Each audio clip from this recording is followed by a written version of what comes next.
할렐루야. 오늘 2021년 마지막 수요 기도에 오신 우리 성도님들을 주님의 이름으로 환영하고 축복드립니다.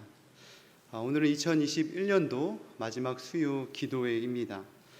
오늘 라디오 방송을 들으니 라디오 방송 진행자가 한 해를 마무리하는 다양한 방식이 있다고 이야기하면서 좋은 클래식으로 한 해를 마무리하는 것도 좋겠다며 운을 띄웠습니다. 그러면서 베토벤의 교향곡을 틀어주었습니다. 저는 클래식을 잘 알지 못하지만 라디오 진행자의 말이 제 머릿속에 맴돌았습니다. 한 해를 마무리하는 다양한 방식. 우리 성도님들은 이 한 해를 마무리하는 다양한 방식에는 무엇이 있다고 생각하십니까? 한 해를 마무리하려면 어떻게 해야 할까요? 또한 예수님을 구주로 고백하는 우리 그리스도인들은 한 해를 어떻게 마무리하는 것이 좋게 마무리하는 방법일까요? 이 세상 사람들이 연말이 되면 어떻습니까? 세상 사람들은 각종 모임과 이 회식에서 회포를 풀고 술잔을 기울이며 연말을 보내게 됩니다. 연말이 되면 밤에 택시를 잡을 수 없을 정도로 부어라 마셔라 정신이 없습니다. 또한 가까운 지인과 친척끼리 친목을 도모하기도 하고 가족끼리 좋은 시간을 보내고 추억을 쌓기 위해서 여행을 떠나기도 합니다. 이것이 다 나쁜 것은 아니죠. 우리도 우리의 가족들과 친지들과 좋은 관계를 쌓아가야 합니다. 그러나 우리 그리스도인들은 어디에 우선순위를 두고 어떻게 연말을 보내야 합니까? 눈이 오나 비가 오나 우리는 기도의 자리, 말씀의 자리, 이 예배의 자리에 삶의 우선순위를 두어야 합니다. 하나님의 말씀으로 우리의 삶을 비춰보고 하나님의 말씀으로 우리의 삶을 되돌아보며 하나님의 말씀으로 새로운 한 해의 결단과 다짐을 해야 할 줄 믿습니다. 어느 부부가 새벽 기도회를 가기 위해서 이 운동장을 가로질러 가고 있었습니다. 그런데 이른 새벽부터 조기 축구회에서 이 아저씨들이 나와서 이 볼을 차고 있었습니다. 그러자가 아내가 말하는 거예요. 아니, 저 사람들은 피곤하지도 않나. 아니, 이른 새벽부터 볼을 차러 운동장에 나와서 운동을 할 수 있나? 라고 하면서 도저히 이해할 수 없다는 표정으로 그렇게 남편에게 말했습니다. 그러자 남편이 무엇이라고 말했겠습니까? 여보, 저 사람들도 우리가 이른 새벽부터 교회 가는 것을 안다면 미친 사람이라고 할 거야 라고 이야기했습니다. 1세기의 안디옥에서 처음으로 붙여진 이 그리스도인이라는 명칭은 이 그리스도에 대한 신앙이 깊고 칭송할 만하다 하여 붙여진 이름이 아닙니다. 이 그리스도인이라고 하는 이름은 조롱과 야유, 이 비웃음의 의미로 붙여진 이름으로 이런 그리스도인 같으니, 이런 예수쟁이 같으니라는 뉘앙스가 담겨 있습니다. 그럼에도 불구하고 1세기에 그리스도인들은 어떻습니까? 그들이 그리스도에게 속한 자라는 사실을 부끄러워하지 않았습니다. 그들이 그리스도를 위하여 받는 수모와 모욕을 도리어 영광스럽게 여겼습니다. 요한복음 15장 18절에는 다음과 같이 말씀합니다. 세상이 너희를 미워하면 너희보다 먼저 나를 미워한 줄을 알라. 너희가 세상에 속하였으면 세상이 자기의 것을 사랑할 것이나 너희는 세상에 속한 자가 아니요 도리어 내가 너희를 세상에서 택하였기 때문에 세상이 너희를 미워하느니라. 세상이 저와 여러분들을 미워하고 비난하고 비판해도 우리가 잊지 말아야 할 것은 무엇입니까?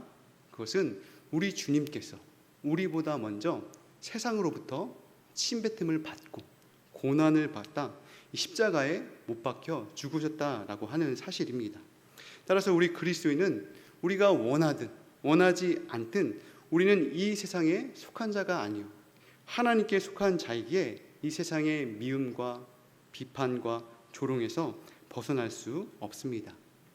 이곳에 계신 저와 대강교회 성도님들이 세상에 속한 자가 아니요 하나님께 속한 자로서 세상으로부터 미움과 비난, 조롱도 부끄러워하지 않는 저와 여러분 되시기를 주님의 이름으로 축원드립니다. 또한 세상의 미움과 비난과 조롱을 그리스도인의 신앙의 성숙으로 승화시켜서 이 세상의 빛과 소금의 역할을 감당하시는 저와 여러분 되시기를 바랍니다. 오늘은 제목을 조금 수정해서요, 이삭의 순종과 우물이라는 제목으로 이 하나님을 향한 이삭의 순종은 어떠했는지, 그리고 우물을 둘러싼 주변의 시샘과 질투에 이삭은 어떻게 반응했는지 함께 하나님의 말씀을 나누고자 합니다. 첫째는 순종이 오히려 쉬울 수도 있습니다. 오늘 우리가 읽었던 창세기 26장 12절부터의 내용은 이 창세기 26장 전반부와 연결되어 있습니다. 창세기 26장에서의 이삭은 오랫동안 이 부엘라 헤로이라고 하는 지역에 머물고 있었습니다. 이곳에서 이삭은 그의 사랑하는 아내 리브가를 만나고, 그리고 그의 두 아들 에서와 야곱을 낳게 되고 이곳에서 키우게 됩니다. 그리고 이삭은 이곳 부엘라 헤로이에서 아버지 아브라함을 하나님 품에 보내드리고 아주 행복함과 그리움이 가득 묻어있던 곳이 이곳 부엘라 헤로이였습니다. 그런데 이삭의 행복과 그리움이 가득 묻어있었던 이 부엘라 헤로이에 무엇이 찾아오게 됩니까? 흉년이 찾아오게 됩니다.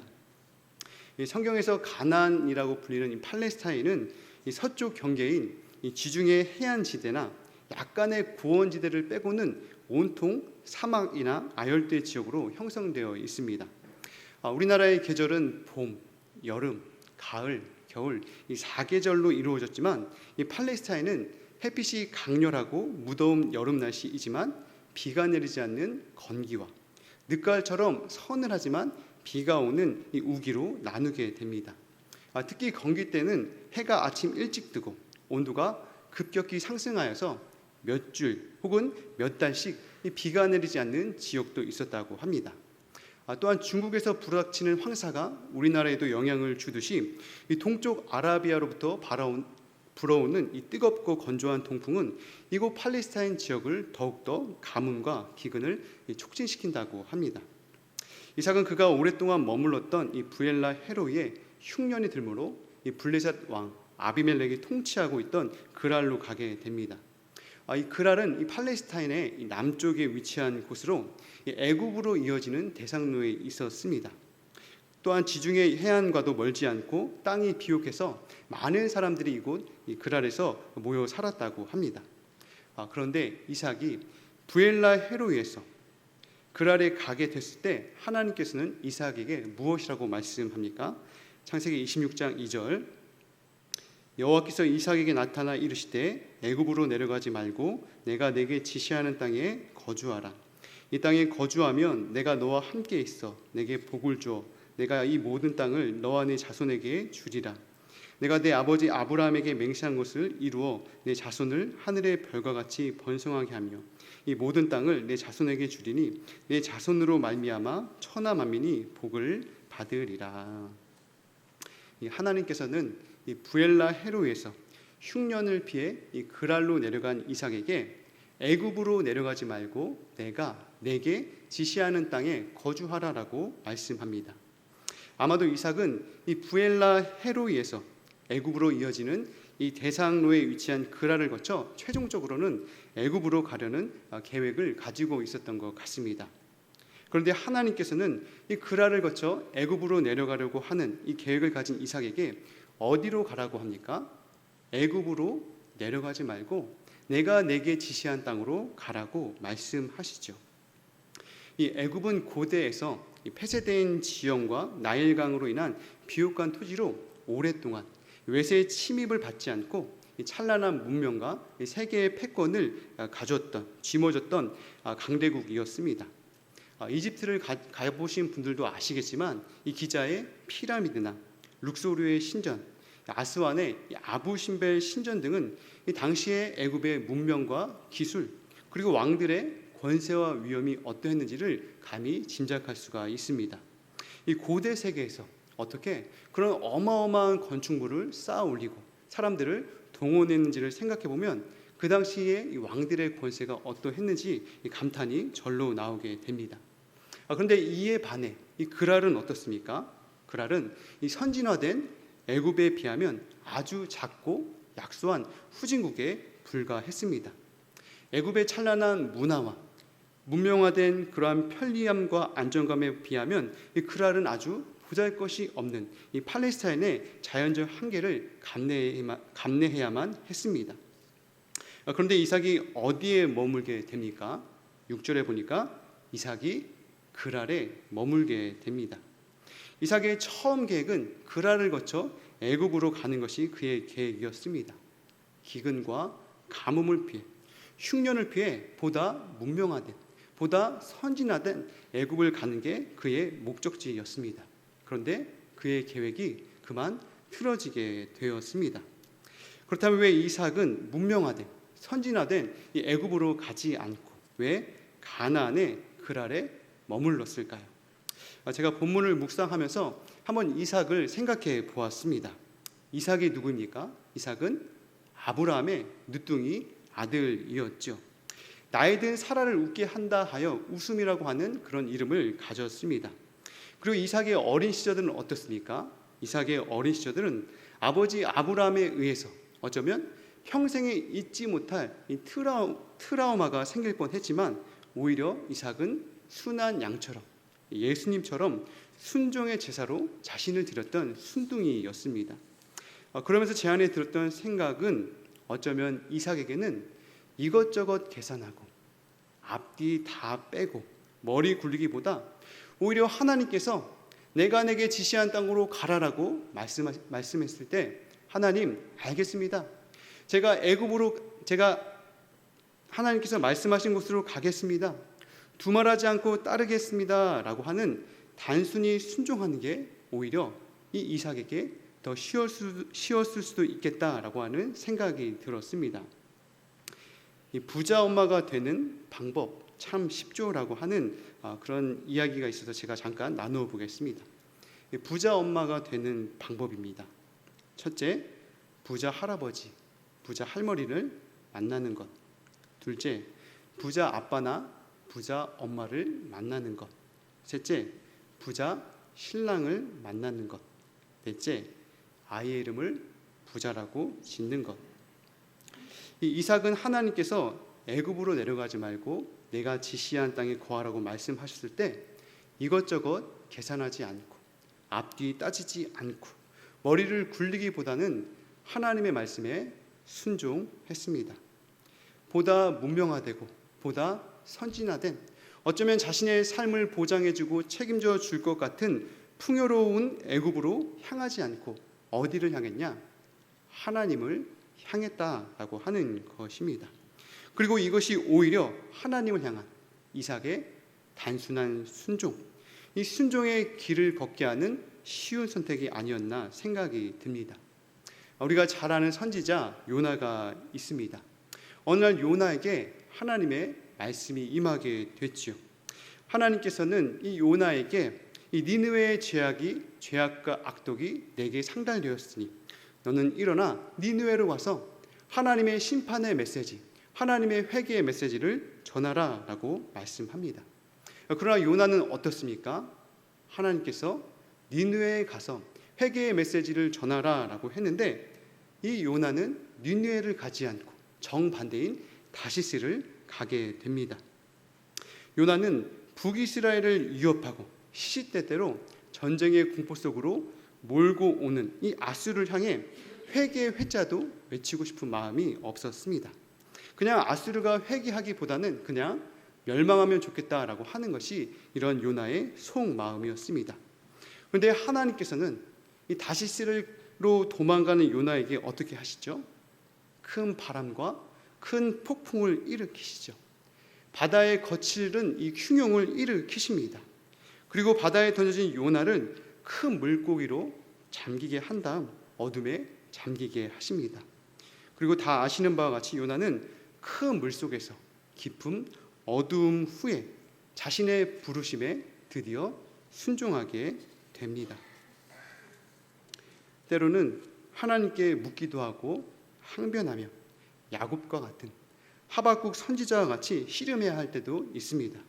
그러나 때로는 묻지도 않고 따지지도 않고 단순한 순종으로 하나님의 말씀에 순종해야 할 때도 있다라고 하는 것이죠. 이곳에 계신 저와 대강교회 성도님들이 하나님의 말씀을 순종하는 것이 쉬운 일이며 하나님의 말씀에 순종함으로 주님의 선하신 인도하심, 풍성한 은혜를 누리시는 우리 성도님들 되시기를 축원드립니다. 두 번째는 순종을 통해 복을 주시지만 그 복을 움켜쥐는 복은 아니다라고 하는 것입니다. 영국의 스펄전 목사님께서 영국의 브리스톨의 가장 큰 세 곳의 이 교회에 설교를 하게 되었습니다. 이 스펄전 목사님은 설교를 하면서 그가 운영하는 구화원에 약 300파운드의 모금을 할 계획을 가지고 있었습니다. 그리고 그의 계획대로 약 300파운드의 이 모금을 하게 되었습니다. 이 스펄전 목사님 모든 사역을 끝내고 숙소에 와서 이 잠자리를 청하려 할 때 갑자기 하나님의 음성이 들려오게 되었습니다. 스펄전, 너 오늘 300파운드 모금했지? 그 300파운드를 이 조지 물러에게 주어라 라고 하는 하나님의 음성이 들려왔습니다. 그러자 스펄전은 대답했습니다. 주님, 그렇지만 이 돈은 이 런던에 있는 저희 고아원을 위해서 꼭 필요한 돈이에요 라고 대답을 했습니다. 그러자 주님은 재차 똑같은 음성으로 들려주었습니다. 내가 모금한 300파운드를 조지 물러에게 주어라. 스펄전 목사님 그 다음날 아침 일찍 조지 물러를 찾아갔습니다. 그리고 조지 물러에게 말했습니다. 하나님께서 내가 모금한 이 300파운드를 자네에게 주라고 하시네. 그러자 조지 물러는 깜짝 놀랐습니다. 왜냐하면 이 조지 물러가 자신이 운영하는 이 고아원을 위해서 필요한 돈, 간절히 하나님께 요청하고 기도했던 돈이 바로 300파운드였기 때문입니다. 조지 물러를 만나는 스펄전은 곧장 런던으로 돌아왔습니다. 그런데 그의 책상 위에 편지 한 통이 놓여져 있습니다. 그 편지를 열어보니 300기니의 영국 금화가 들어 있었습니다. 이 스펄전 목사님은 깜짝 놀랐습니다. 그리고는 하나님께서 자신이 모금했던 300파운드에다 이자까지 더해 주셨음을 알고 하나님께 감사와 영광을 돌려드렸습니다. 이 부엘라 헤로에서 그랄로 온 이삭은 하나님의 말씀에 순종하여 이곳 그랄에 머물게 됩니다. 그리고 이삭은 아브라함을 따라 가축을 기르고 방목하는 유목민이었음에도 불구하고 그랄에 정착하여 농사짓는 기법을 배우고 농사를 짓습니다. 그리고 그 결과가 어떻습니까? 창세기 26장 12절, 이삭이 그 땅에서 농사하여 그의 100배나 얻었고 여호와께서 복을 주심으로 그 사람이 창대하고 왕성하여 마침내 거부가 되어. 이 그랄에서 하나님의 말씀을 순종한 이삭은 하나님께로부터 복을 받게 됩니다. 그 복은 무엇입니까? 하나님께서 이삭과 늘 함께 하시고 그가 머무는 가나안 땅을 이삭에게 주며 그리고 하늘의 별과 같이 번성하여 아브라함에게 주셨던 약속과 같이 이삭과 그의 자손도 모든 만민의 복의 통로가 될 것이라고 하는 복이었습니다. 그리고 하나님께서는 이삭에게 복을 주셔서 이삭은 풍성한 수확을 얻어 마침내 창대하여 거부가 되게 됩니다. 그런데 여기서 우리가 생각해 봐야 할 것은 무엇입니까? 하나님께서 아브라함뿐만 아니라 이삭에게도 하나님께서 함께 하시겠다라고 하는 영적인 복뿐만 아니라 물질적인 복도 허락하셨다는 것이죠. 그리고 하나님께서 이 이삭에게 복을 주신 이유가 무엇이라고 하느냐? 하나님께서 주신 복을 많이 쌓아두고 떵떵거리며 사리사욕을 채우라고 하나님께서 복을 주신 것이 아니다라고 하는 것이죠. 나만 잘 먹고 나만 잘 살게 하려고 하나님께서 복 주신 것이 아니다라고 하는 것입니다.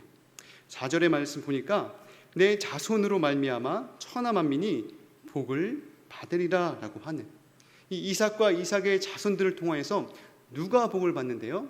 만민, 주변의 많은 사람들이 복을 받기 위해서 하나님께서 아브라함뿐만 아니라 그의 아들 이삭에게도 복을 주셨다라고 하는 것입니다.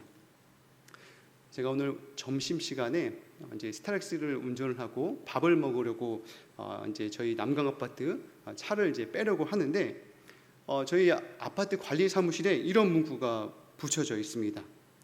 동파 방지 똑똑 동파를 방지하려고 하면 어떻게 해야 한다고 합니까?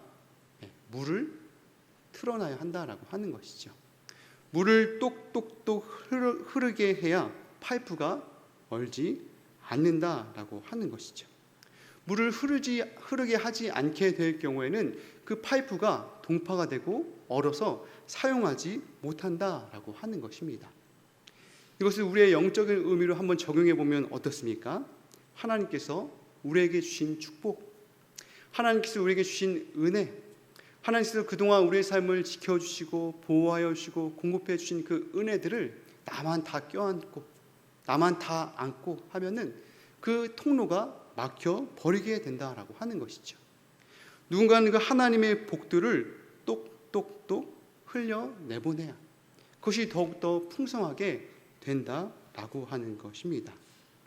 2021년 연말을 맞이하여서 우리 주변에 나보다 더 어려운 사람들, 나보다 더 힘든 사람들을 돌아보는 저와 여러분 되었으면 좋겠습니다. 하나님께서 우리에게 복을 주신 이유, 하나님께서 과분하게 주신 이유는 나만 잘 먹고 나만 잘 살아서 그것을 창고에 모아드리려고 하는 것이 아니라 그것을 가지고 많은 사람들에게 복이 되기 위해, 통로가 되기 위해 똑똑똑 그 물이 막히지 않고 동파되지 않기 위해서 하나님께서 그 복을 우리에게 허락하셨다라고 하는 것입니다. 세 번째는 르호봇, 하나님께서 넓혀 주십니다.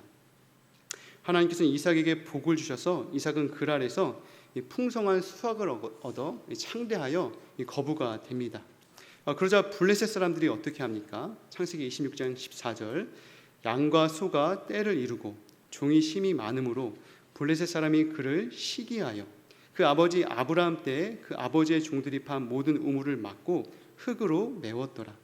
아비멜렉이 이삭에게 이르되 내가 우리보다 크게 강성한즉 우리를 떠나라. 하나님께서 이삭에게 복을 주셔서 이삭이 수확이 풍성해지고 거부가 됩니다. 그리고 힘이 많은 양떼와 소떼를 거느리게 되지요.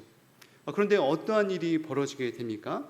그랄 땅의 원주민들이 이 블레셋 사람들이 시기를 하게 됩니다. 여기서 시기라고 하는 단어의 원어의 뜻은 단순한 시기를 넘어 이삭을 향한 반감, 적이 이 이삭을 미워했다라고 하는 뜻을 포함하고 있습니다. 그리고 단순히 이삭을 시기한 것에 그치지 않고 어떠한 행동을 하느냐, 이삭의 아버지의 종들이 판 그 우물들을 모두 다 메워버리게 됩니다. 뿐만 아니라 이 블레셋의 왕 아비멜렉은 강제적이고 위압적인 태도로 우리를 떠나라 라고 하면서 선전포고를 합니다. 어린 소년에 불과했던 다윗은 거구에 블레셋 장군을 쓰러뜨리고 한순간에 이스라엘을 구한 전쟁의 영웅이 됩니다. 이 사울 왕은 이 어린 다윗을 그의 기상과 용맹을 높이 평가하여 그를 군대의 장관으로 삼습니다. 그런데 블레셋과의 전쟁에서 승리를 거두고 성읍으로 돌아올 때 사울은 무엇을 짓습니까? 사무엘상 18장 6절, 무리가 돌아올 때 곧 다윗이 블레셋 사람을 죽이고 돌아올 때 여인들이 이스라엘 모든 성읍에서 나와 노래하며 춤추며 소고와 경세를 가지고 왕 사울을 환영하는데 여인들이 뛰놀며 노래하여 이르되 사울이 죽인 자는 천천히요 다윗인 만만이로다 한지라.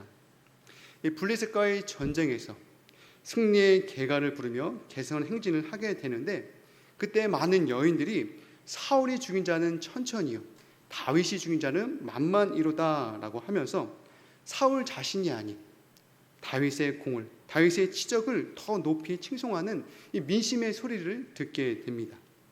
이 사울 왕은 이 자기 자신이 높임과 영광을 받아야 하는데 누가 높임과 영광을 받고 있습니까? 다윗이 높임과 영광을 받고 있습니다. 그리고 그 사울은 누구를 주목하느냐?